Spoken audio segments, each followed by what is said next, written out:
Welcome back, FoodFAQers. It's day 2 of 12 Days of Christmas. Day 2. It's not 12 Days of Christmas. It's 12 Days of CookieMas. Yeah, Mariela, get it right. And day 2 is going to be, tell me, Eric. Chocolate rum balls. Chocolate? Chocolate rum balls, Mariela. I'm all in. Tell me everything. This is another quick and easy cookie. It's a very quick and easy cookie. It's a no-bake cookie, actually. Don't know if you knew that. I did not. Yes, ma'am. And it's like when I think of chocolate rum balls, I don't know. It's kind of almost a retro type cookie. It's something that I think back almost to my childhood.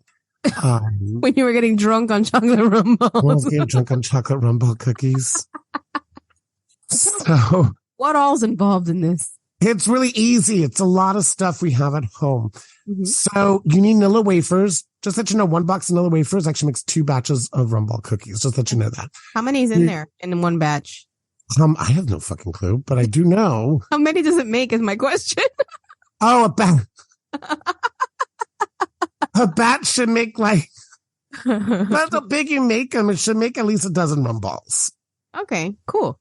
Depends how big you make them, of course. Like if you like big balls, make big balls. Nobody needs big balls, Eric. Okay. Medium-sized balls are fine. Well, some people are just jealous when they only have medium-sized balls. Anyways, so here's the thing. Tell me. You're going to go ahead and take your Nilla wafers and you got to pulverize it. So you can either pulverize it in your food processor, your blender, or just by putting them in a plastic bag and just beat the hell out of them. It's a really great way just to get all your emotions out. So you're going to go ahead. You're going to get 1 cup of those pulverized Nilla wafers, put it in a bowl, 1 cup of powdered sugar, chopped pecans. You can omit the pecans if you can't have nuts. It's totally fine. I would probably just add just a little bit more Nilla wafers. Okay. The pecans give texture. It has nothing to do with stability. It gives a texture. So you need about a cup of pecans. You can do half a cup. It really depends how much you really like them. I like a half a cup of pecans because I like it to be a little gooier than chock full of nuts, you know? And they have to be little, like tiny? Chop it. Like not tiny, but just chop it up. Like give it a good chop. Okay. Put it in the same bowl. Mm-hmm. So we got everything in there, right? Go ahead and put about 2 tablespoons of honey in there as well. You can use corn syrup, but put 2 tablespoons of honey. I like honey better. Me too. Unless you bought corn syrup for that pecan pie we told you to make. If so, use it because I use that too. Right. The honey is just going to add a little bit of flavor. Yeah. And you need a syrup in there because you just need something to help make it nice and sticky and gooey and delicious. Mm-hmm. Now what you're going to do is it's all in that bowl. You're going to go ahead. You're going to get about 4 tablespoons of rum. So here's the thing with the rum. Start adding the rum while you're mixing this. Okay. You might have to add more than 4 tablespoons. You might find 3 tablespoons enough. What's the texture we're looking for? So the texture you're looking for is almost like a cookie dough where basically you can roll it into a ball and it stays on its own. Okay. It holds its shape. You can pick it up. You can eat it. It holds its shape. Is what we're looking for. Gotcha. We're going to roll it to a ball. It's going to hold its shape. When you pick up your hand, it's going to hold its shape. So that's the only thing about this. You really got to see, this is really going to account for where you live. How wet is it outside? You know, what's the humidity? Things like that. So go ahead and start. I would start with at least 3 tablespoons of the rum. Mix it up. If you need more, keep adding more. Okay. If you find that it's a little bit too wet, now we have a little bit of a problem. You got to kind of play with it with vanilla wafers and powdered sugar again. So I would just add a little bit at a time. Roll it into balls. And now here's the fun part. You can now take this and you can take your chocolate balls and roll it in other things. If you want to make it festive, roll it in different color sprinkles. I like a little more traditional where I roll it in powdered sugar, anything you want. Cocoa powder. You're done, cocoa powder, anything that makes you happy. When you're done, I do like to put these in a refrigerator for about 24 hours. So you want to let everything just marry together. Mm-hmm. And if you use powdered sugar, by the way, some of the powdered sugar kind of seeps in. So it's really nice and sweet. And then that's it. The other reason why I like the powdered sugar, Mariela, is because when you put these in like a bowl or container, it actually helps keep them separate. Okay. So that's what I do like about it. And that's it. It's done. Eat it. Does it add what you would call a prophylactic layer? That's such a fucking stupid saying. I don't know why you insist on saying this. Because it makes you so mad. Because it's stupid. So it makes me happy. A prophylactic layer, like, oh, is that your prophylactic layer over there? No, it's powdered sugar. No, because powdered sugar has cornstarch in it. So it will kind of, they won't stick together because they have cornstarch in them as well. Does it really? Yeah.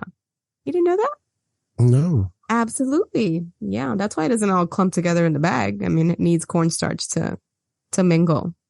Cornstarch is like nature's miracle powder. It really is, honestly. And we should talk more about cornstarch and sing. Yeah, there's a lot of cool things you can do with it. Mm-hmm. Okay, so I like this cookie, and I ask a lot of questions because I've never made it, but this year I'm going to make them. One thing that I want to mention about this cookie, if you're not baking it, so when you do give it to people, the rum is actual rum. Oh, yeah. So that's the thing. So if somebody has an aversion to alcohol, they can't drink alcohol. I mean, there's not a lot of alcohol in it, but someone who cannot drink alcohol cannot have it. Absolutely not. Someone who's pregnant may not want it. So right. You just kind of True. want a little warning. And it depends if you want your kids to have it or not also, So keep that in mind when you do give this away as a gift. It's not a baked product. So the alcohol does not bake out. It is there. Could you substitute it for something? I don't know. No.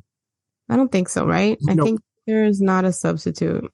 No, this is something that's really not a substitute product because you don't want to use milk or water or things like that to bind it together because the milk is going to go bad at some point. Okay. If you were to use like rum extract, it's going to be a lot. Rum extract tastes like shit. Number one, it is like a lot. Fakest tasting extract, honestly. And just let you know, play with this too. If you don't want to use rum, but you have bourbon, use bourbon. Oh, and by the way, the rum you want to use is a dark rum is better. A spice rum is better. But if you want bourbon, use bourbon. That's a really good one also. I'm about to be real tacky in Miami on you, but what if I know what you're going to say. You're so gross. Just say it. Coconut rum and then I knew you were going to fucking say that. Roll it in coconut. I knew you were going to say that. You're so gross. Coconut rum is just a fucking like liqueur. Like it's like flavored rum. Okay. It's like not even like. Listen, people like that shit. I don't like coconut personally, but you could do coconut rum and then roll it around in coconut shreds, like the fine one. Somebody will like that shit. I'm just putting it out there. Listen, I'm not a coconut lover. I don't like coconut macaroons. I don't like coconut flavored shit. I don't like it, but I'm not so narrow-minded, Eric. You know, when I first started drinking, I used to love coconut rum and pineapple juice. So good. Like 20 years ago. Remember? I loved it. Like, don't get wrong, once in a while, still want a little sip of it. But like 20 years ago, coconut rum and pineapple juice. Parrot Bay. Yep. Remember that? That's the yellow bottle and the white bottle. Remember? Was it Parrot Bay in the white bottle? No, the white bottle is Malibu. That's what it was. Yes. Malibu and pineapple. I had a boyfriend when I was 18 that used to drink Parrot Bay. He was a real winner. You were hanging out with a mature man. Parrot Bay. Parrot Bay, but you remember like being like 21 and going to a bar and getting like a Malibu and pineapple? Oh my God. The people must have been laughing at us and we had no idea. Well, yeah, because we were 21 years old. That's what look, if you go to a bar and order a Malibu and pineapple, believe me, you're going to get fucking carded. Okay? Because. Yes, that is so true. Because that is something that like I hadn't even thought of in like 20 years. Who drinks that? But listen, okay, you could if you like coconut. Listen, it is good though. I'm not going to lie. I'm not saying I'm going to drink it like I would get drunk, but. Right, the flavor. If someone was drinking it and I didn't have a cold, and I would sip it, and delicious. You didn't have a cold. I like how you put that caveat in. It's actually, my respiratory infection. Oh my God. He's on the edge. Please, somebody might get well wishes, please. Anyway. You could put coconut rum in there if you want. That's fine. How about horchata? What is it called? Rum chata. Rum chata. No, that sounds disgusting. Now, rum chata is not disgusting, but that does sound disgusting. Okay. I don't really have any point of reference, so I can't defend it, but. Okay. Just don't fucking listen to Mariela on this one. For the love of God. Okay. I don't have children. So let me explain to you. Put dark rum or bourbon in there. Okay. Bourbon. My house is not a child house. So go ahead and put either one of those two in there. Bourbon balls. I like the ring of that. Yeah.